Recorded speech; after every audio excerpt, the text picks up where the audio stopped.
پر بھاری چوٹیں، اس ایمان کو کھوکھلا کرنے والی چیزیں، اس ایمان کو کھوکھلا کرنے والا سماج اور معاشرہ، اس ایمان کو کمزور کرنے والے جتنے حالات اور جتنی چیزیں ہیں اور جتنے فتنے ہیں، ان سب کا مقابلہ بھی ایمان ہی کے راستے سے ہو سکتا ہے۔ دنیا چیخ رہی ہے اور دنیا کہہ رہی ہے ہائے فتنے، ہائے فتنے، ہائے فتنے۔ فتنے سب سے بڑا فتنہ، اور یہ تو احادیث میں ہے، قرب قیامت میں فتنے اتنے آئیں گے، اتنے آئیں گے، گھر گھر فتنے ہوں گے اور بارش کی طرح برسیں گے۔ یصبح مؤمنا ویمسی کافرا، یمسی مؤمنا ویصبح کافرا۔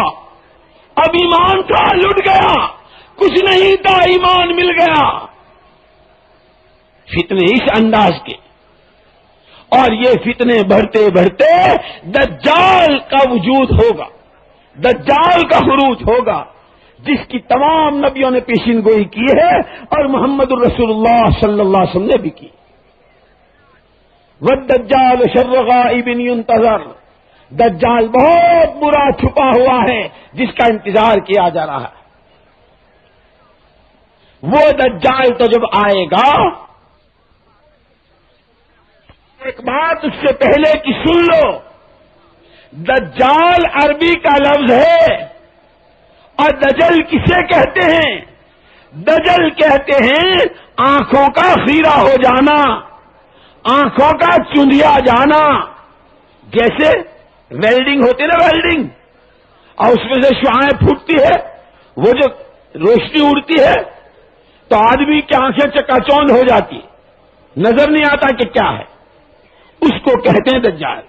یوں کہ جس کا کارخانہ، جس کا زمیندارہ، جس کا پیسہ، جس کی قومیت، جس کا وطن، جس کے سامنے جو چیز اس طرح بن رہی ہو کہ اس کے اندھے پنے پر اسے کچھ دکھائی نہ دیتا ہو، اس کا کارخانہ اس کے حق میں دجال ہے۔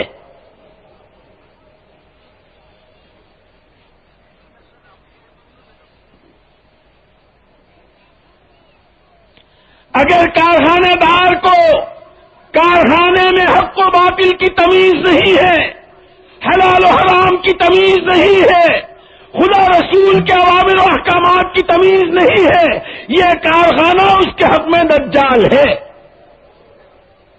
جو جہاں جس شکل میں ہے، جون سی شکل اس کی نگاہیں چکا چوند کر رہی ہے، اسے آخرت بھلا رہی ہے، قبر سے آنکھیں بند کروا رہی ہے، پل صراط سے گزرنے، نبی کے سامنے کی پیشی اور خدا رسول کے ہاں کے جواب دہی اگر اس سے غافل کر رہی ہے تو اس کی وہ شکل اس کے حق میں دجال ہے۔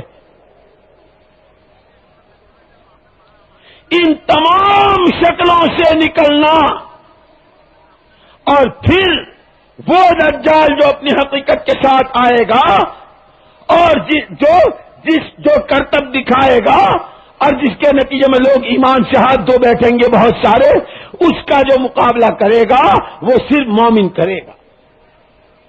اس لیے یاد رکھنا، دنیا اگر یوں کہتی ہو کہ ہمارے مسائل، ہمارے مسائل، ہمارے مسائل، اول تو میں نے عرض کر دیا کہ یہ مسائل نہیں جس کو چیخ رہے ہیں، لیکن جس کو دنیا اس وقت مسائل بنائے ہوئے ہے اور جس کو دنیا مسائل سمجھ رہی ہے، یہ مسائل اور سکرات سے لے کے جنت کے داخلے اور جہنم سے بچنے تک کے تمام مسائل کا حل صرف اور صرف ایمان ہے۔ ایمان، ایمان ہی پر مسئلے حل ہوں گے، ایمان ہی پر فتنوں سے بچیں گے، ایمان ہی پر اللہ کی تائید و نصرت آئے گی، اور ایمان ہی پر پوری شریعت پر چلنا آسان ہوگا۔ اور جب شریعت پر چلیں گے، ہر شعبے کے احکامات زندہ ہوں گے۔ پھر یاد کرو اس قرن اول کو، جس کو حضرت امام مالک رحمۃ اللہ علیہ نے فرمایا لن يصلح آخر هذه الامه، لن يصلح آخر هذه الامه الا بما صلح به اولها. اس امت کے اخیر کا بگاڑ انہی بنیادوں پر سدھار سے بدلے گا جن بنیادوں پر قرن اول کا سدھار ہوا تھا. وہ عرب تاریخ جاہلیت کی تاریخ کو پڑھو. بیت اللہ کا طواف مادرزاد ننگے ہو کر کرتے تھے. تالیاں بجانے اور سیٹیاں بجانے کو عبادت اور نماز سمجھتے تھے. لڑکیوں کو زندہ درگور کرتے تھے. ایک قبیلے کی دوسرے قبیلے سے اگر عداوت ہے تو جب تک سامنے والے کو مار کر اس کی کھوپڑی کا پیالہ نکال کر اس میں اس مرے ہوئے کا خون بھر کے نہ پی لے اس وقت تک اپنی بہادری کو پورا نہیں سمجھتے تھے. لیکن ان تمام حالات کے ساتھ کہ بگاڑ اپنی انتہا کو پہنچا ہوا ہے اور محمد الرسول اللہ صلی اللہ علیہ وسلم ایک ہی آواز لگا رہے ہیں ایھا الناس قولوا لا الہ الا اللہ. ایھا الناس قولوا لا الہ الا اللہ تفلحوا. تمام مسائل کا حل ایمان میں دکھا رہے ہیں. من اصلح ما بینہ وبین اللہ من اصلح ما بینہ وبین اللہ اصلح اللہ ما بینہ وبین الناس. اپنے اور خدا کے درمیان کے معاملے کو ٹھیک کر لیا خدا سارے مسائل کو حل کرے گا. اور خدا کے ساتھ کا معاملہ پیسوں سے عہدوں سے کپڑوں سے مکانوں سے زمینداری سے کارخانے داری سے اور دنیا بھر کی سامانوں سے نہیں ہوتا. وہ اللہ کے ساتھ کا معاملہ صرف اور صرف توحید خالص سے صحیح ہوتا. اللہ کو ایسا ماننا جیسا وہ اپنی ذات و صفات میں ہے.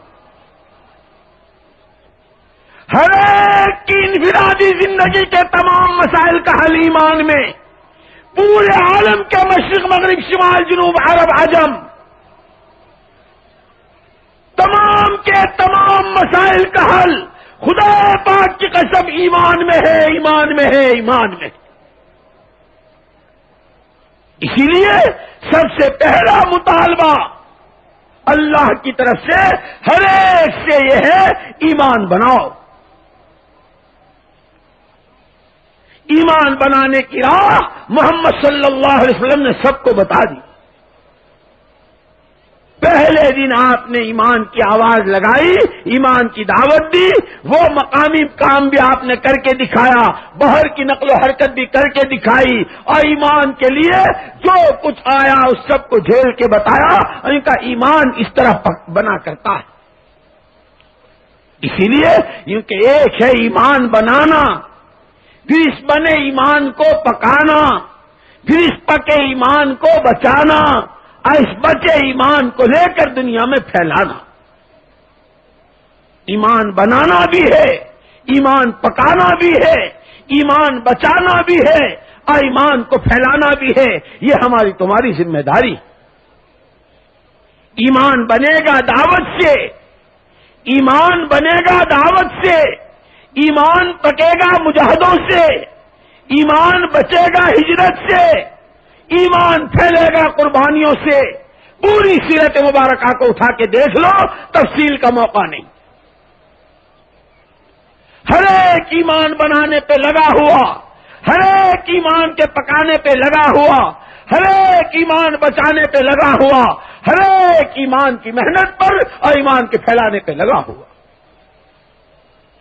اس امت کی ذمہ داری اپنی ذات سے اپنی زندگی کی ذمہ داری بھی ہے. اور جس طرح میں نے عرض کیا تھا کہ ہم باپوں کی پشتوں میں نہیں آئے تھے ہمارے دادے پردادے پیدا نہیں ہوئے تھے اور محمد صلی اللہ علیہ وسلم رو رہے تھے. میرے دوستوں اور بزرگوں ابھی قیامت کا سورج کب طلوع ہوتا ہے اور کب مغرب سے نکلتا ہے ہمیں نہیں معلوم. اس وقت تک جتنا انسان آنے والا ہے اس کے حق میں رونا اس کے لیے قربانیوں کی ترتیبیں بنانا ان کے لیے سوچنا اپنا سب کچھ کھپانا ہماری ذمہ داری ہے اپنے نبی کی نیابت میں.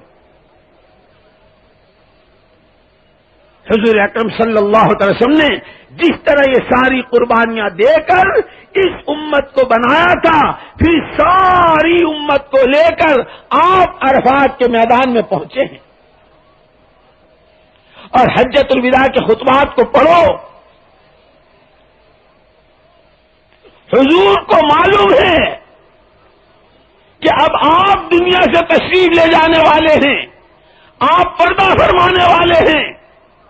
عرفات کی دعائیں اٹھا کے دیکھ لو، کسی دعا میں یہ بات نہیں ملے گی اے اللہ میرا علی شہادت سے بچ جائے، اے اللہ میرا عمر شہادت سے بچ جائے، اے اللہ میرے جگر کو حسن حسین شہادت سے حضور کو معلوم تھا بذریعہ وحی ان لاڈلوں کی شہادت اسی امت کے لوگوں کے ہاتھ ہونے والی ہے۔ یہ لو کان آبادی نبی اللہ کان عمر، نبوت کی استعداد رکھنے والا عمر اسی امت کے لوگوں کے ہاتھ ہلاک ہوگا، حضور کو معلوم تھا۔ حضرت عثمان کو جس طرح شہید کیا جائے گا اور جس طرح نالے بہیں گے اور حضرت عثمان قیامت کے میدان میں آئیں گے، ایک طرف حضور ہوں گے، ان کے ساتھ حضرت ابوبکر صدیق ہوں گے، حضرت عثمان ہوں گے، خون بہنے کی حالت میں عثمان آئیں گے، ہم تعالیٰ شانوں کی جناب میں کہیں گے اے اللہ ان سے پوچھ میرا کیا قصور تھا جو انہوں نے میرا یہ حال کیا۔ حضور کو یہ سب معلوم تھا، لیکن پورے عرفات کی دعاؤں میں جو حجۃ الوداع ہے، جس کے بعد حضور کو عرفات میں نہیں آنا ہے، جس عرفات کے میدان میں ماں و شما جیسے معمولی حاجی کی دعا کو خدا رد نہیں کرتا، تمام نبیوں کا سردار حبیب رب العالمین محمد الرسول اللہ صلی اللہ علیہ وسلم موجود ہیں، لیکن دعاؤں میں کہیں شہادتوں سے بچانے کی کوئی دعا نہیں۔ گویا بزبان حال، گویا بزبان حال محمد الرسول اللہ یہ کہہ رہے ہیں پروردگار میرا خاندان، میرے لاڈلے، میرے داماد، میری بچوں کی بیوگی، میرے نواسوں کی لاشوں کا تڑپنا، یہ سب کچھ ہو کر کے بھی میری یہ امت بچ جائے، میں یہ سارے غم اپنے پر برداشت کرنے کو تیار۔ نہ ہم نے خدا کو پہچانا، نہ ہم نے اپنے نبی کو پہچانا، نہ اپنی ذمہ داریوں کو سمجھا۔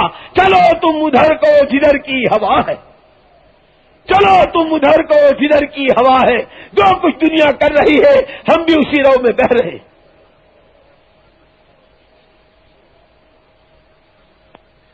اس عرفات کے میدان میں یہ بارے گراں، یہ امانت جو حضور اکرم صلی اللہ علیہ وسلم نے ان آیتوں کی روشنی میں بلغ ما انزل الیک من ربک ایام کی تلخی کو بھی ہنس کے ناصر، غم کو سہنے میں بھی قدرت نے مزہ رکھا۔